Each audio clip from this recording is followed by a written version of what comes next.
1906 में वकालत की पढ़ाई करने के लिए सावरकर लंदन जाते हैं। लंदन में उनका ठिकाना इंडिया हाउस था। ये वही इंडिया हाउस था जो कि भारत के बाहर जितने भी सेनानी और क्रांतिकारी थे उनका गढ़ हुआ करता था, उनका सेंटर था। ऐसे में जो लंदन पुलिस थी उसकी निगाह सावरकर पर होनी स्वाभाविक थी। पुलिस उनकी गिरफ्तारी की फिराक में रहती और सावरकर अपना ठिकाना बदलते रहते थे। वे यूरोप के कई देशों में घूमे, सबसे अंत में वे फ्रांस में थे। यह मार्च 1910 की बात है। अपने साथियों के मना करने के बावजूद सावरकर फ्रांस से लंदन आने का फैसला करते हैं, लेकिन ज्यों ही वे लंदन पहुंचते हैं 13 मार्च को उन्हें गिरफ्तार कर लिया जाता है और उन पर 5 आरोपों के साथ मुकदमा शुरू किया जाता है। ये 5 आरोप थे: राजा के खिलाफ युद्ध छेड़ना, युद्ध की योजना बनाना, ब्रिटिश भारत की जो संप्रभुता है उसको चुनौती देना, लंदन में रहते हुए हथियार गोला बारूद इकट्ठा करना और उन्हें बांटना, और राजद्रोह के भाषण देना जो कि नासिक में दिए गए थे, भारत में भी दिए गए थे और लंदन में भी दिए गए थे। और एक आरोप था 1909 में नासिक के मजिस्ट्रेट जैक्सन की हत्या का षड्यंत्र रचना।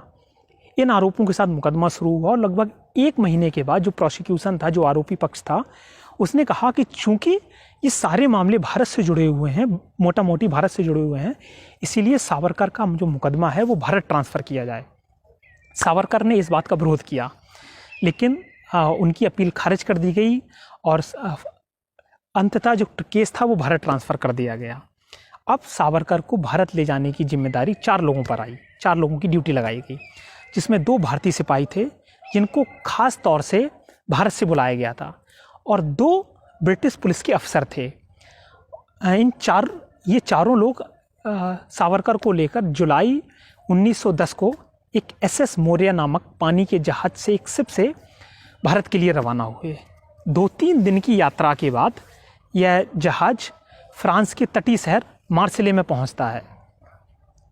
यहाँ पर एक तरह से इस जहाज का 1 दिन का स्टॉपेज था, एक तरह का ठहराव था।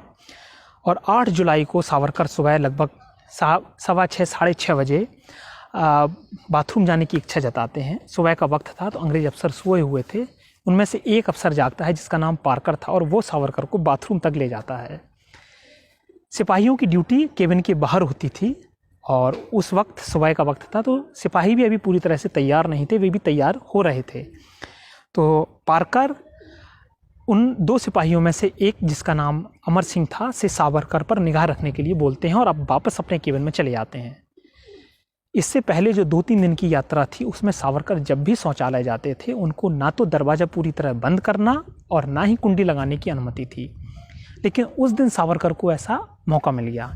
चूँकि सिपाही अपने दूसरे कामों में भी व्यस्त था, तो सावरकर ने कुंडी लगाई और अंदर उस बाथरूम में एक छोटा सा रोशनदान था, गोल रोशनदान, जिसका व्यास लगभग 12 इंच यानी डायमीटर 12 इंच 1 फुट का था। तो दुबले पतले सावरकर उसमें से छलांग लगा देते हैं और पानी में कूद जाते हैं, समुद्र में कूद जाते हैं। लगभग 10 मिनट तैरने के बाद सावरकर तट पर आ जाते हैं, बंदरगाह के तट पर आ जाते हैं और फिर वहाँ से भागना शुरू करते हैं। अब देखिए, सावरकर पूरी तरह फ्रांस की भूमि पर आ चुके हैं। भागते भागते पीछे से भारतीय सिपाही उनका पीछा कर रहे हैं। उन्हें एक सुरक्षा अधिकारी दिखता है, फ्रेंच सुरक्षा अधिकारी, जिसका नाम था ब्रिगेडियर पेस्की। ब्रिगेडियर पेस्की के पास जाकर सावरकर उससे अंग्रेजी में कहते हैं कि उन्हें गिरफ्तार किया जाए और उन्हें उनके मजिस्ट्रेट के सामने पेश किया जाए। लेकिन यह दुर्भाग्य था सावरकर का कि उस अधिकारी को अंग्रेजी नहीं आती थी, वह नहीं समझ सका कि सावरकर क्या बोल रहे हैं। इसके बाद एक बार फिर से सावरकर की गिरफ्तारी हो जाती है और उन्हें SS मौर्य जहाज़ पर लाया जाता है और जो जहाज़ हिंदुस्तान रवाना फिर होता है। लेकिन अगले दिन जब ये खबर फ्रांस के अखबारों में छपती है तो एक सवाल उठता है। वहाँ के जो समाजवादी थे वो एक सवाल उठाते हैं कि आखिर किस हैसियत से सावरकर को फ्रांस की धरती पर भारतीय सिपाहियों द्वारा गिरफ्तार किया गया, क्योंकि उनके पास कोई शक्ति नहीं थी ना फ्रांस में। आप पुलिस वाले हैं तो आप अपने देश के हैं, अपने राज्य के हैं, अपने ज़िले के हैं।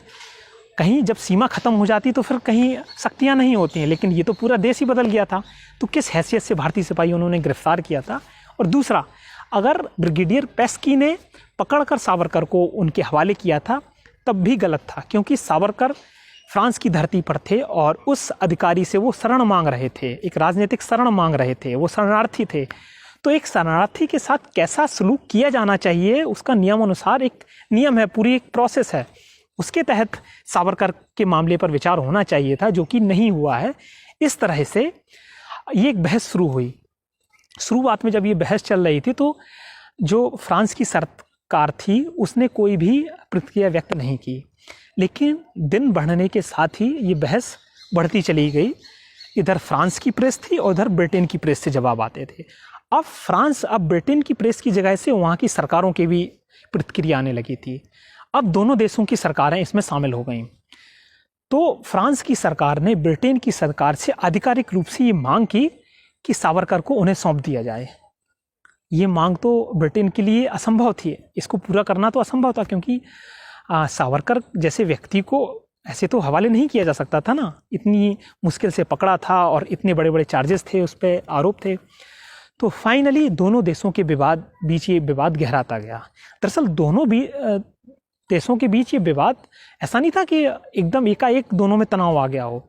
दोनों के बीच प्रतिद्वंदिता काफ़ी लंबे समय से चली आ रही थी। अगर आप देखें तो फ्रांसीसी क्रांति या नेपोलियन के उदय के साथ ही दोनों देश एक दूसरे के प्रतिद्वंदी थे। तो ये मामला एक बार नया उदाहरण था दोनों देशों में तनाव आने का। इधर भारत में सावरकर के खिलाफ मुकदमा शुरू हुआ, वही आरोप, राजद्रोह के आरोप, हत्या का षड्यंत्र रचना, भारत की संप्रभुता को, इसी टाइप के आरोप, फिर से मुकदमा शुरू हुआ। यहाँ लगभग 2 मामलों में सावरकर को, अलग अलग मामलों में 2 आजीवन कारावास सुनाए गए। उस समय एक आजीवन कारावास की उम्र 25 साल होती थी और ये जो सज़ा मिली सावरकर को वो एक के बाद एक चलनी थी, यानी 50 साल सावरकर को जेल की सज़ा सुनाई गई। इस सज़ा सुनाने के बाद फरवरी 1911 में एक बार फिर से जो विवाद था फ्रांस का और ब्रिटेन के बीच का सावरकर को लेकर, वो अभी तक सुलझा नहीं था, क्योंकि उस वक्त ना तो लीग ऑफ नेशंस था और ना ही यूनाइटेड नेशंस था जैसी कोई संस्थाएं थीं। लेकिन इसके बावजूद भी यूरोपीय देशों में आपसी विवादों के का सुलझाने के लिए एक व्यवस्था उन्होंने अपना रखी थी, जिसके तहत हेग में आजकल जो इंटरनेशनल कोर्ट ऑफ जस्टिस है, वहीं पर एक व्यवस्था थी जिसके तहत हेग में एक ट्रिब्यूनल का गठन किया गया, विवाद निस्तारण ट्रिब्यूनल जिसको हम बोल सकते हैं। और उसमें 5 सदस्य देश थे, इंग्लैंड, फ्रांस, बेल्जियम, नॉर्वे और नीदरलैंड। इन 5 सदस्य देशों वाले इस ट्रिब्यूनल में सावरकर का मामला गया और दोनों पक्षों ने, ब्रिटेन और फ्रांस ने, दोनों ने अपनी अपनी दलीलें पेश की और काफ़ी विस्तार से सावरकर का ये मामला चला। ये ग्लोबल ट्रायल, अंतर्राष्ट्रीय मुकदमा जिसे हम कह सकते हैं, और चला। और जब इसने फैसला दिया तो बड़ा इंटरेस्टिंग फैसला था। उसने कहा कि फ्रांस की भूमि पर जिस तरह से सावरकर को गिरफ्तार किया गया वो कहीं से भी उचित नहीं था, नियमानुकूल नहीं था। वो चाहे ब्रिगेडियर पेस्की ने पकड़कर भारतीय सिपाहियों को सौंपा हो या भारतीय सिपाहियों ने स्वयं पकड़ा हो, वो किसी भी लिहाज से ठीक नहीं था।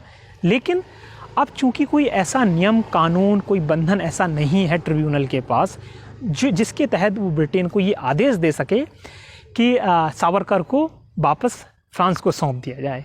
तो इस तरह से परिस्थितियां अनुकूल होते हुए भी ये मुकदमा ट्रिब्यूनल में बंद कर दिया गया। काफ़ी विस्तृत ट्रिब्यूनल का ये मुकदमा था, ये बंद कर दिया गया। तो इस तरह से सावरकर की तब तक सावरकर मुंबई की अलग अलग, महाराष्ट्र की अलग अलग जेलों में सज़ा भोग रहे थे। इस फैसले के बाद उन्हें अंडमान भेजा गया और जो काला पानी की सज़ा उनकी शुरू होने वाली थी वो शुरू हुई। और तो ये सावरकर के जीवन से जुड़ा एक ऐसा अनोखा किस्सा है जो कि भारतीय स्वतंत्रता आंदोलन में कहीं भी दूसरा नहीं दिखता है। किसी भी सेनानी, किसी भी क्रांतिकारी को लेकर किसी भी अंतर्राष्ट्रीय ट्रिब्यूनल में इस तरह का ग्लोबल ट्रायल नहीं चला था। तो इस मामले में सावरकर की ये एक अनोखी किस्सा है उनके जीवन से जुड़ा हुआ। आपको ये किस्सा कैसा लगा हमें ज़रूर बताइएगा।